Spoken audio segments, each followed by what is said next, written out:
মহানগরী কলকাতা একটি ঐতিহাসিক এবং সাংস্কৃতিক শহর, যেখানে রয়েছে বিভিন্ন ধরনের আকর্ষণ। এখানে বেশ কিছু জনপ্রিয় স্থান রয়েছে, যার মধ্যে ভিক্টোরিয়া মেমোরিয়াল, ভারতীয় জাদুঘর, জোড়াসাঁকো ঠাকুরবাড়ি এবং বিড়লা প্ল্যানেটোরিয়াম বিশেষভাবে উল্লেখযোগ্য। এছাড়া কলকাতার eco park, science city, Prinsep Ghat পর্যটকদের জন্য আকর্ষণীয় স্থান। এই জনপ্রিয় স্থানগুলির মধ্যে আজ আমরা দেখব কবিগুরু রবীন্দ্রনাথ ঠাকুরের বাসস্থান জোড়াসাঁকো ঠাকুরবাড়ি, যেখানে তিনি তার শৈশব এবং যৌবনের অনেকগুলি দিন কাটিয়েছিলেন। সাথে ঘুরে দেখব 19 শতকে বণিক রাজেন্দ্র মল্লিকের দ্বারা নির্মিত মার্বেল প্যালেস। তবে এই ভিডিওটি শুরু করার আগে আপনাদের কাছে একটাই অনুরোধ, যদি এই প্রতিবেদনটি ভালো লাগে তাহলে আমার চ্যানেলটিকে সাবস্ক্রাইব করে রাখবেন, সাথে লাইক এবং শেয়ার করবেন।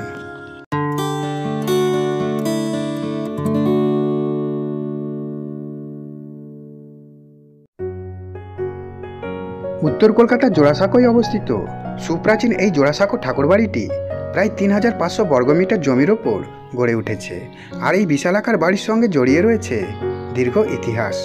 কলকাতার অন্যতম বিখ্যাত হেরিটেজ বাড়িগুলির মধ্যে উল্লেখযোগ্য হল এই জোড়াসাঁকো ঠাকুরবাড়ি। 1784 সালে কলকাতার বড়বাজারের বিখ্যাত শেঠ পরিবারের বৈষ্ণবচরণ শেঠ এই জোড়াসাঁকোর জমিটি নীলমণি ঠাকুরকে লক্ষ্মী জনার্দন জিউয়ের দেবোত্তর সম্পত্তি হিসেবে দান করেছিলেন। তারপর 1985 সালে এই জমিতে জোড়াসাঁকো ঠাকুরবাড়ি নির্মিত হয়। নীলমণি ঠাকুর এই বাড়ির ইমারত গড়ে তুললেও দ্বারকানাথ ঠাকুরের সময় থেকেই এই জোড়াসাঁকো ঠাকুরবাড়ির খ্যাতি ছড়িয়ে পড়ে। দ্বারকানাথ ঠাকুর ছিলেন তৎকালীন সময়ের খ্যাতনামা শিল্পপতিদের মধ্যে অন্যতম। এই বাড়ির সঙ্গে জড়িয়ে রয়েছে বিখ্যাত সব মানুষের নাম, যেমন অবনীন্দ্রনাথ, রবীন্দ্রনাথ, মহর্ষি দেবেন্দ্রনাথ, প্রিন্স দ্বারকানাথ প্রমুখ। বাংলার নবজাগরণে অন্যতম পীঠস্থান ছিল এই বাড়িটি। আর এই জোড়াসাঁকো ঠাকুরবাড়িটির বর্ণনা দিতে গেলে প্রথমেই বলতে হয় বিশালাকার লাল বাড়িটির কথা, যার চারিদিকে ঘিরে রয়েছে সুসজ্জিত গাছপালা। বাড়িটির বাইরের এবং ভেতরের দুই পরিবেশ পরিষ্কার পরিচ্ছন্ন। বাড়িটির দোতলা এবং তিনতলায় বেশ কিছু দর্শনীয় জিনিস রয়েছে, যেগুলি আপনারা দেখতে পারবেন কিন্তু ক্যামেরাবন্দি করতে পারবেন না। কেবলমাত্র 22শে শ্রাবণ এবং 25শে বৈশাখ এই নিয়মটা কিছুটা শিথিল হয়। তবে আপনারা বাইরের প্রাঙ্গণটি 50 টাকায় একটি কুপন কেটে ক্যামেরাবন্দি করতে পারেন।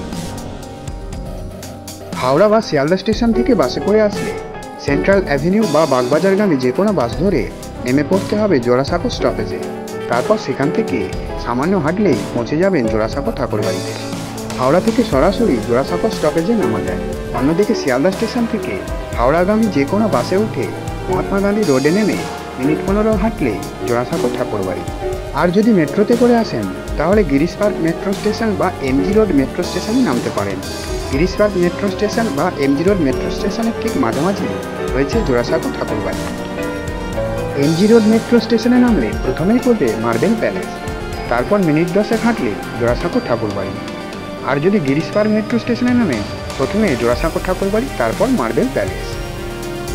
আপনারা গিরিশ পার্ক মেট্রো স্টেশনে নামলে স্টেশনের বাইরে থেকে একটি অটোতে করে চলে যেতে পারেন জোড়াসাঁকো ঠাকুরবাড়ি, অথবা মিনিট 10 হাঁটলে চলে যেতে পারবেন জোড়াসাঁকো ঠাকুরবাড়ি। এই ট্রেন্ডস শপিং মলের ঠিক উল্টো দিকে রয়েছে জোড়াসাঁকো ঠাকুরবাড়ির মূল প্রবেশদ্বার। এই জোড়াসাঁকো ঠাকুরবাড়ির সঞ্চালনায় আছে রবীন্দ্রভারতী বিশ্ববিদ্যালয়, আর এর প্রবেশ মূল্য মাথাপিছু 50 টাকা। তবে 25শে বৈশাখ এবং 22শে শ্রাবণ কোনো টিকিট মূল্য লাগে না। অবারিত দ্বার খোলা থাকে সবার জন্য।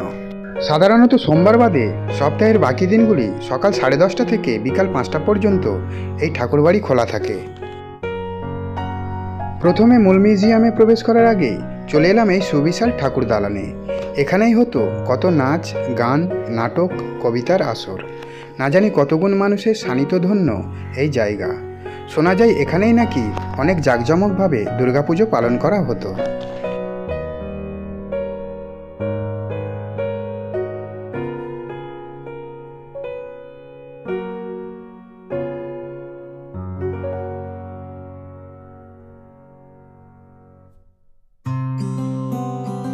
চলুন এবার ওপরে ওঠা যাক, মিউজিয়াম দেখা শুরু করি। ওপরে উঠেই দেখতে পাবেন চওড়া কমন বারান্দা এবং সারি সারি ঘর। প্রথমে যে ঘরটায় ঢুকলাম সেখানে রয়েছে একটি বড় খাবার টেবিল, দেয়ালে টাঙানো ছবি আর আসবাবপত্র। এটা হলো সেই খাট যেখানে রবি ঠাকুর শুতেন। পাশের ঘরে রয়েছে রবি ঠাকুরের ব্যবহার করা কিছু জামা কাপড় এবং আসবাবপত্র। এই বারান্দাতেই ডক্টর ললিতমোহন ব্যানার্জির হাত দিয়ে রবি ঠাকুরের শেষ বয়সে হয়েছিল হার্ট সার্জারি। তার পাশেই রয়েছে কবিগুরুর মহাপ্রস্থানের কিছু ছবি। এরপর চলে এলাম একটি হল ঘরে। এখানে রয়েছে রবীন্দ্রনাথ, অবনীন্দ্রনাথ এবং গগনেন্দ্রনাথের হাতে আঁকা স্কেচ।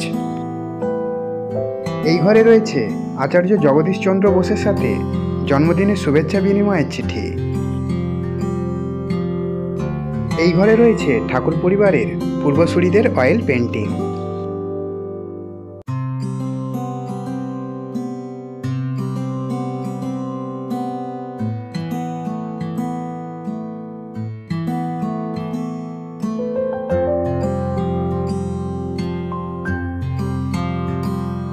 অন্দরমহলে আসতেই দেখতে পেলাম রবি ঠাকুরের বিভিন্ন বয়সের ছবি। পরের ঘরে রয়েছে রবি ঠাকুরের ছোটবেলাকার ছবি। এটাই ছিল রবি ঠাকুরের আঁতুর ঘর।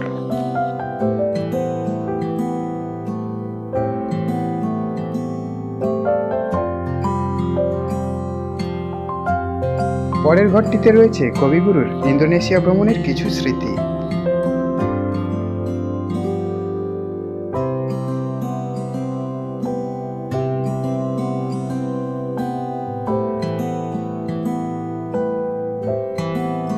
এই ঘরে রয়েছেন স্মরণে বরণে গগনেন্দ্রনাথ ঠাকুর।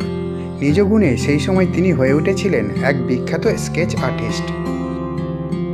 এই ঘরে আছে কবিগুরুর কোন কোন গান কবিতা অন্যান্য ভাষায় ট্রান্সলেট করা হয়েছে তারই প্রদর্শনী। আর এটাই রবি ঠাকুরের পড়াশোনার ঘর ছিল।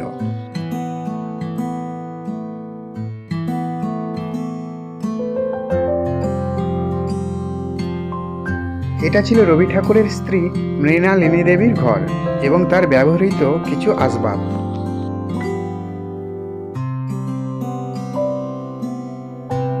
এই ঘরটিতে আছে অবনীন্দ্রনাথ ঠাকুরের সেতার, গগনেন্দ্রনাথ ঠাকুরের তুলি, তাদের আঁকা স্কেচ এবং আরও কত কী।